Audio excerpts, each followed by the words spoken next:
Noticias de última hora. Los últimos reportes confirmados con mayores detalles hoy provienen de una alerta emitida por la Fiscalía General de Justicia del Estado de Jalisco. Ahora tenemos evidencia de un incidente ocurrido el lunes 29 de diciembre en Guadalajara. Se aseguraron más de 200 casquillos y se identificaron 7 vehículos utilizados por los agresores. 4 ya fueron localizados, 3 con placas de Michoacán y 1 sin placas. El sistema C5 registró el operativo que dejó 3 personas fallecidas.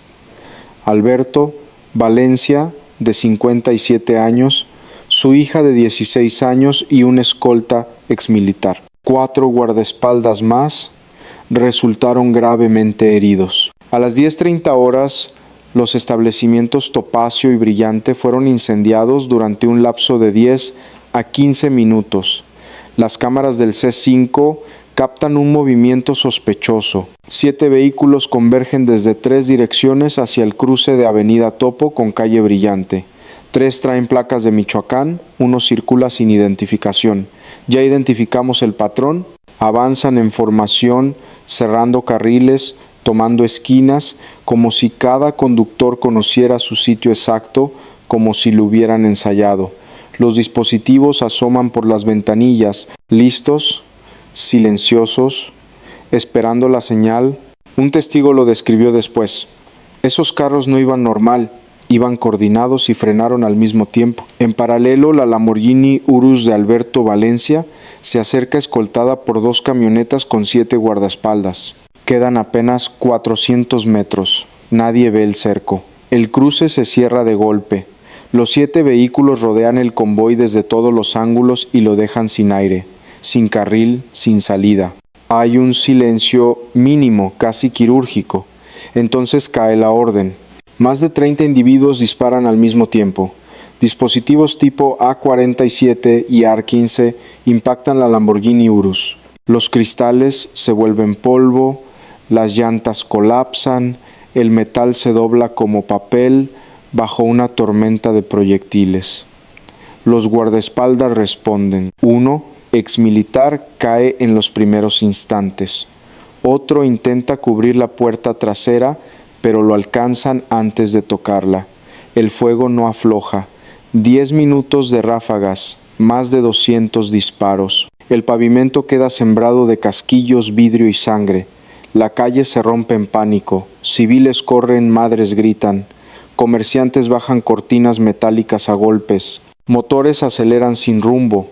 Y los agresores, lejos de huir, se toman el tiempo. Se acercan al vehículo, revisan, aseguran el resultado y disparan ráfagas de confirmación. Ya tenemos el patrón: ejecución, verificación y retirada. Luego se van en menos de minuto y medio. 4 vehículos quedan tirados, 2 en la escena y 2 a pocas calles. Los demás se esfuman mezclándose con el tráfico como si nada hubiera ocurrido. Guadalajara queda en shock y la escena queda hablando sola. Llega el silencio después de la tormenta. Los paramédicos aparecen tarde, cuando el aire todavía arde a pólvora y metal caliente. Alberto Valencia queda inmóvil, con más de 40 impactos. Fallecimiento inmediato. En la parte trasera, su hija de 16 años sin vida, entre vidrio pulverizado. El escolta principal alcanza traslado, pero es declarado fallecido al ingresar al hospital civil. Ya tenemos el saldo: 3 fallecidos y 4 heridos graves. Todos guardaespaldas, todos alcanzados mientras intentaban contener una emboscada imposible. Y entonces empiezan las dudas en orden, como un expediente que se abre solo. Primera, los 4 vehículos abandonados traían chalecos tácticos, radios de largo alcance y cargadores vacíos, equipo de operación profesional, pero no traían huellas claras, ni identificaciones, ni objetos personales, superficies limpias, como si alguien hubiera borrado a los ocupantes antes de desaparecer. El C5 capturó entradas y salidas, pero ya identificamos un detalle inquietante. 3 vehículos de fuga tomaron rutas que esquivaban las cámaras principales, como si conocieran los puntos ciegos de Guadalajara. ¿Cómo sabían dónde no mirarían? La Lamborghini Urus no era blindada. Ese dato lo sabían. No hubo ensayo, hubo certeza. Alguien les informó el vehículo, la ruta, la hora y el nivel real de protección. Las placas, 2 resultan falsas, otras aparecen como robadas semanas antes. Y la pregunta se vuelve directa: ¿quién tuvo acceso para mover esas piezas sin alertas? La que más duele: más de 30 individuos operaron cerca de 10 minutos y no hubo respuesta inmediata. ¿Dónde estaban las patrullas? ¿Quién tardó? ¿Quién ordenó no entrar? Ya tenemos el patrón completo: ejecución, verificación y retirada, pero también filtración, coordinación y cobertura, porque un vehículo agresor estuvo estacionado ahí desde mucho antes, esperando confirmación de que el objetivo venía en camino. ¿Quién dio esa confirmación? ¿Quién llamó para decir ya viene? La Fiscalía abre 2 rutas: los ejecutores y los cómplices internos, porque aquí no solo hubo acción de un grupo organizado, aquí hubo traición. Dentro de las primeras 3 horas, la Fiscalía de Jalisco despliega un cerco forense total y la escena se convierte en expediente. En los 4 vehículos abandonados aparece el sello de una operación profesional: chalecos tácticos con marcas de uso reciente, radios de largo alcance sintonizados en frecuencias no autorizadas, cargadores vacíos y compartimentos limpiados al detalle, como si hubieran borrado cada rastro humano.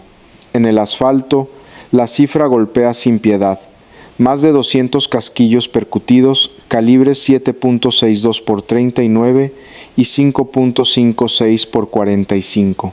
La firma combinada de dispositivos tipo A47 y AR-15 trabajando en sincronía. El rastro vehicular tampoco deja margen: 3 unidades con placas de Michoacán, 2 falsificadas y una reportada como robada. Una cuarta sin placas, con el número de identificación químicamente eliminado para cortar el hilo antes de que alguien lo tome.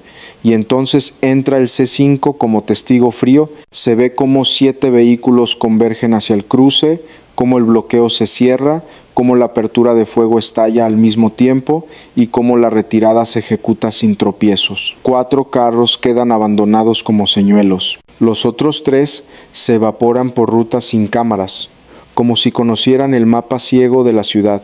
Pero el detalle que enciende las alarmas es otro: uno de los vehículos agresores ya estaba estacionado ahí 45 minutos antes, inmóvil, esperando confirmación. Eso no es impulso, es vigilancia, disciplina y mando. Alguien sostuvo la posición, alguien monitoreó la ruta, alguien decidió el segundo exacto, y esa decisión tuvo que venir de un aviso, porque nadie espera tanto si no tiene certeza, y nadie se esfuma del mapa del C5 si no conoce los puntos ciegos.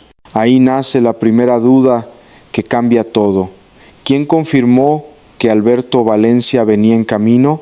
Ya tenemos la grieta: información privilegiada, y cuando hay información privilegiada ya no hablamos solo de ejecutores, hablamos de una traición que abrió la puerta, acomodó el escenario y dejó pasar al caos. La Fiscalía empieza a reconstruir paso a paso. Los movimientos de Alberto Valencia en las semanas previas no buscan una casualidad, buscan el motivo. Transportes Sodal, fundada en 2002, aparece en los registros como una empresa legítima de transporte, rutas en el Bajío, contratos con mayoristas del mercado de abastos, ingresos documentados, impuestos al corriente.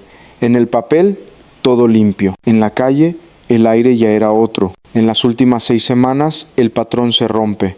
Se acumulan reuniones fuera de horario, visitas discretas a bodegas específicas, cambios de ruta no justificados, llamadas que no quedan asentadas en agendas, y al centro de todo, el mercado de abastos, una ciudad dentro de la ciudad, un punto donde el dinero se mueve rápido y la ley llega tarde. Los peritos cruzan cámaras, peajes y antenas. Cada cruce confirma lo mismo. La rutina coincidía con turnos de cobro. Ahí surge el testimonio clave bajo resguardo que conecta lo que parecía un ataque con lo que en realidad es una disputa de control. El nombre que aparece una y otra vez es el de las rifas colombianas. No son rifas inocentes, no son juegos de feria, son loterías ilegales que operan dentro y alrededor del mercado.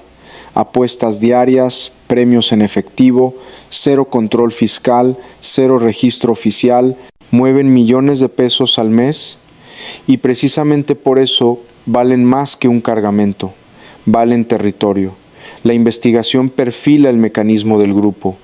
Las rifas funcionan como fachada perfecta para mover recursos no declarados, imponer pagos a comerciantes que participan por obligación y trazar fronteras invisibles entre pasillos, bodegas y rutas de carga. Quien controla las rifas controla el flujo de efectivo y quien controla el flujo de efectivo controla el mercado. El expediente sostiene que Valencia habría recibido presiones para entrar al esquema, ofrecimientos disfrazados de oportunidad, porcentajes presentados como acuerdo, la insinuación de que la negativa tendría consecuencias. Y aquí aparece el quiebre, la negativa. Cuando alguien dice no en un lugar donde el no casi no existe, deja de ser empresario y se convierte en mensaje. Por eso el incidente no encaja como asalto ni como ajuste improvisado, encaja como sanción. No fue azar, fue disciplina aplicada en plena calle, una ejecución por desobediencia diseñada para que el mercado de abastos entendiera la lección sin necesidad de leerla. La investigación da un giro cuando los analistas de inteligencia cruzan el incidente con operativos previos del grupo CJNG. Ya tenemos la huella, más de 30 ejecutores, dispositivos de largo alcance, coordinación militar, bloqueo simultáneo desde varios puntos y vehículos con placas de Michoacán. Ese montaje no es de improvisados, es la firma de células que responden a mandos altos. Y cuando el mando es alto, la sombra cae siempre en el mismo nombre. Nemesio Oseguera Cervantes, conocido como El Mencho, señalado por autoridades como jefe máximo del Grupo Jalisco Nueva Generación y prófugo desde hace años. Su método es simple y brutal: control por presión. Quien se niega paga, quien estorba desaparece. Quien rompe la disciplina se convierte en ejemplo. La conexión no es discurso, es rastro. Los vehículos detectados por el C5 aparecen en antecedentes de movimientos vinculados a la región de Tierra Caliente. Uno coincide con registros de un enfrentamiento reciente en Colima. Además, la logística apunta a traslados coordinados desde corredores dominados por operadores del grupo, y eso cambia la lectura. La célula que operó en Guadalajara no actuó como barrio, actuó como destacamento. Llegaron, ejecutaron, verificaron y se borraron. Si el dinero de las rifas ilegales sostiene el músculo del mercado, este incidente fue una factura cobrada con consecuencias. No fue un ajuste local, fue una orden que baja desde arriba, y cuando baja desde arriba, el mensaje no pide permiso, sentencia. El caso deja de ser solo una emboscada y se vuelve un mensaje de cúpula. Ya tenemos lo esencial. El operativo coincide con la firma del grupo CJNG cuando quiere disciplinar, no cuando quiere robar. Más de 30 ejecutores, 7 vehículos, cierres simultáneos y retirada cronometrada. Esa arquitectura no la monta una célula local por capricho. Esa arquitectura se autoriza arriba, y arriba el nombre que manda es uno: Nemesio Oseguera Cervantes, El Mencho. No hace falta que aparezca su firma en papel. Su control se ve en el método. Cuando el grupo CJNG usa despliegue de fuerza en plena ciudad, el objetivo no es solo neutralizar, es demostrar quién gobierna, quién decide, quién cobra. La conexión con las rifas se entiende rápido. No son sorteos, son caja chica y control territorial. Dinero diario, efectivo, puro, sin registro, perfecto para mover recursos y para imponer pagos a comerciantes. Quien controla ese flujo, controla el mercado de abastos, y quien desafía ese control se vuelve ejemplo. En este expediente, la negativa de Alberto Valencia a entrar al esquema de rifas y pagos aparece como detonante, pero solo como superficie. Lo de fondo es disciplina. Un empresario con rutas, camiones y acceso a logística es un engrane útil o un obstáculo peligroso. Si no se alinea, se elimina. Por eso el incidente fue público, largo y quirúrgico. Por eso incluyó verificación. Por eso dejó claro que no era venganza personal, sino orden. Si la economía no declarada del mercado financia al grupo, la sombra que la protege y la cobra es la cúpula. Y cuando la cúpula decide, la ciudad entera queda frente al ejemplo. Horas después, desde las oficinas de la Fiscalía General de Jalisco, el expediente se amarra con un hilo conductor. No fue azar, fue estructura. La autoridad identifica a los responsables materiales como una célula operativa del Grupo Jalisco Nueva Generación, con base en Michoacán, traída a Guadalajara con logística completa, dispositivos de largo alcance y coordinación de bloqueo múltiple. Ya tenemos la firma, más de 30 ejecutores, 7 vehículos, cierres simultáneos y retirada cronometrada. Eso no nace en la calle, eso se ordena, pero el giro decisivo llega cuando la investigación deja de mirar solo los casquillos y empieza a seguir el dinero. Ahí aparece como sombra constante el negocio de las rifas colombianas ilegales dentro y alrededor del mercado de abastos. No son sorteos inocentes, son loterías clandestinas de efectivo diario, sin control fiscal ni registros, con cobros obligados, premios en efectivo y sanciones para quien se resiste. Mueven millones al mes y por lo mismo funcionan como caja y como frontera territorial. Cuando los analistas cruzan cobros, vigilancia, operadores y rutas, el patrón se repite: control de células ligadas al grupo CJNG. Con esa conexión establecida, el motivo deja de ser nebuloso. Alberto Valencia sostenía Transporte Sodal, una empresa formal con rutas, contratos y contabilidad. Y justamente por eso era valioso: camiones, bodegas, horarios y movimientos, todo lo que sirve para camuflar operaciones y mover mercancía bajo apariencia legal. La reconstrucción de las semanas previas habla de presiones crecientes, ofrecimientos que se vuelven obligación, porcentajes presentados como acuerdo forzado y la exigencia de entrar al sistema, pagar cuota y abrir la puerta logística. Valencia se mantuvo fuera y en la lógica del grupo, salirse del guión es una afrenta. Ahí está el verdadero problema. Una maquinaria que gobierna por presión y exige obediencia como pago paralelo. Por eso la emboscada fue pública, prolongada y quirúrgica. Por eso hubo bloqueo desde varios ángulos, fuego sostenido y verificación final. Y por eso la muerte de su hija de 16 años no puede leerse como accidente. Es el componente más cruel del mensaje. La prueba de que el grupo busca quebrar familias para quebrar voluntades y disciplinar al mercado entero en una sola escena. Después vienen las reacciones oficiales, promesas de captura y discursos de Estado de Derecho. Desde el ámbito federal se insiste en que un operativo de esta precisión no se ejecuta sin autorización de alto nivel. La sombra que se proyecta es clara: la estructura del grupo CJNG y en la cúspide el Mencho o alguien de su círculo inmediato. Pero en Guadalajara queda la duda que carcome. Mientras llegan los arrestos, ¿quién protege hoy a los que aún se niegan? Porque si el dinero no declarado manda, el temor se vuelve repetible. Avenida Topacio ya no es la misma. Ese cruce, donde antes el ruido era de motores y pasos apurados, quedó marcado, como si la calle hubiera aprendido a temer. La rutina cambió. Donde había familias saliendo a comprar, ahora hay miradas que se asoman y se esconden. Donde había negocios abiertos hasta tarde, ahora hay cortinas bajadas temprano.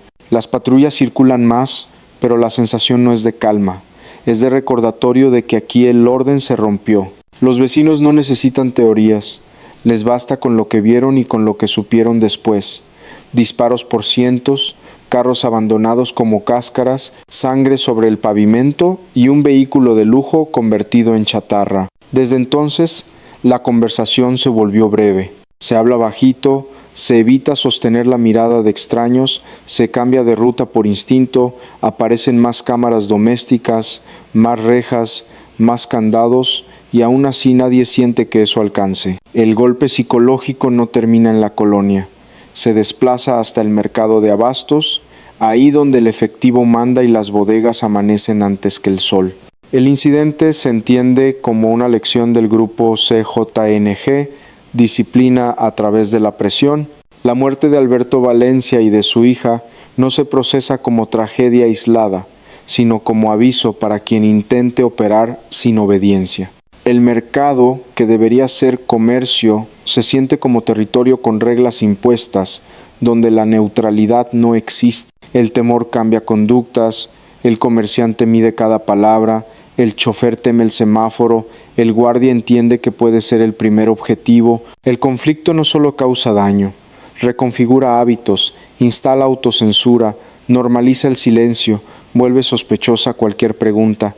La obediencia se vuelve moneda y el silencio seguro de vida. Cuando el silencio se vuelve rutina, el grupo ya ganó una parte del control sin activar otro dispositivo. También cambia el paisaje. Se ve más seguridad privada, más camionetas con vidrios polarizados, más escoltas jóvenes con mirada dura. Se marca una división entre quienes pueden pagar protección y quienes solo intentan pasar desapercibidos.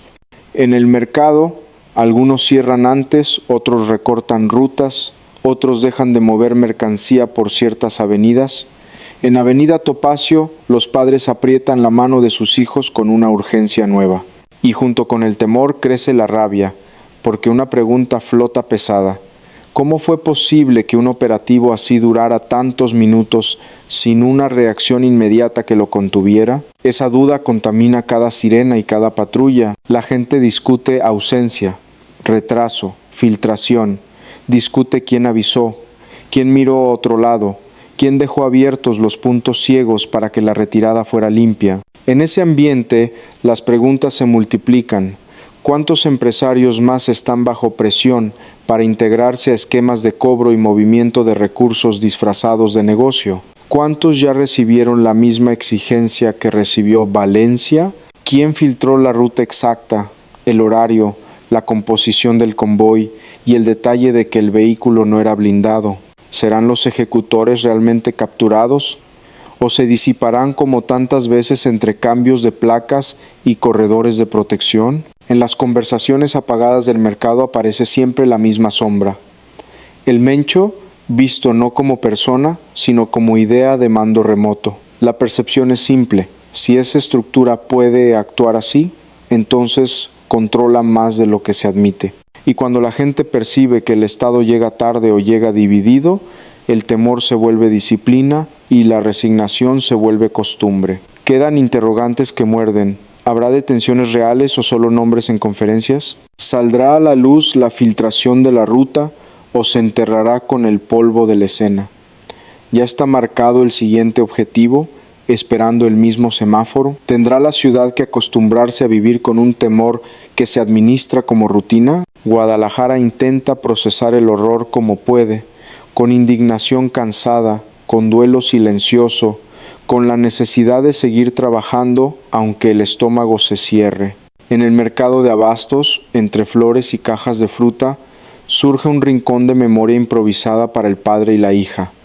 Veladoras, fotos, flores y un espacio donde la gente se detiene 2 segundos y luego sigue porque incluso el duelo tiene horario cuando el temor vigila. Pero incluso ese gesto deja una sombra, la certeza de que murieron por resistirse a arrodillarse ante un poder no declarado. Y por último queda la pregunta en la que nadie quiere detenerse demasiado. ¿Cuántas familias más lo perderán todo antes de que alguien sea llevado ante la justicia? Porque mientras esa cúpula siga funcionando, la conclusión será desoladora. Ni siquiera la luz del día es garantía de seguridad. Ya.